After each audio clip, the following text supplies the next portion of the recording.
Hello అందరికీ మంచి super delicious రెసిపీతో వచ్చేసాననమాట. అదేంటంటే కేక్ బేక్ చేసుకుంటున్నాము. ఇంకా ఇంగ్రీడియంట్స్ అన్నీ ఆల్మోస్ట్ చూసేసారు కదా.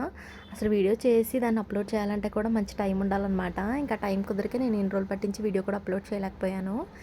ఇంకా అలాగే మనం తీసుకున్న 1 కప్ ఆఫ్ మైదాకి ఏంటంటే షుగర్ పౌడర్ హాఫ్ తీసుకుని కప్లో నెక్స్ట్ 2 ఎగ్స్ తీసుకోవాలి. అవి కూడా మిక్సీ పట్టేసాను అనమాట. నెక్స్ట్ 1 కప్ ఆఫ్ మైదా ఒక బౌల్లో వేసుకుని అది కూడా ఏంటంటే మంచిగా జల్లించేసి వేసుకోవాలి. దాంట్లో ఏముంటాయి మనకు తెలియదు కాబట్టి అది నీట్గా జల్లించేసుకోవడం వల్ల మంచిగా ఉంటుంది అనమాట. అది మన సాటిస్ఫాక్షన్ కూడా. నెక్స్ట్ దాంట్లో ఒక పించ్ ఆఫ్ సాల్ట్ కూడా యాడ్ చేసుకోవాలి. అలాగే బేకింగ్ సోడా కూడా యాడ్ చేసుకోవాలన్నమాట. అవి కూడా వేసుకున్న తర్వాత మంచిగా మిక్స్ చేసేయాలి. బాల్స్ ఏమీ లేకుండా మంచిగా మిక్స్ చేసుకోవాలన్నమాట. ఇంకా అవి కూడా మంచిగా మిక్స్ చేసాను. వాటర్ అవి వేసుకుంటూ మంచిగా మిక్స్ చేసేసాను. యాక్చువల్గా అయితే వాటర్ కూడా పెద్ద ఏం పట్టదు. నేను తీసుకున్న ఇది ఉంటుంది కదా, ఇది ఎగ్ కన్సిస్టెన్సీ ఉంది కదా, అది వేసుకుంటేనే మంచి థిక్నెస్ అనేది వచ్చేస్తుంది. ఏమన్నా మీకు ఏదైనా తక్కువైతే లైట్గా మిల్క్ కానీ వాటర్ కానీ వేసుకోవచ్చు. నేనైతే వాటర్ పెద్ద ఏమి వేయలేదు, ఎందుకంటే మిల్క్ ఉంది కాబట్టి మిల్క్ వాడేసాను.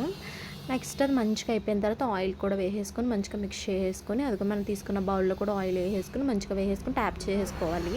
నెక్స్ట్ ఒక శాండ్ ఉన్న బౌల్ తీసుకుని శాండ్ వేసేసుకుని దానిపైన చిన్న రేక్ పెట్టుకుని దానిపైన నేను తీసుకున్న కేక్ బౌల్ అనేది పెట్టేశాను అనమాట. చూడండి మంచిగా అయిపోయింది. సూపర్ అంటే సూపర్ వచ్చింది. Thank you, bye, subscribe.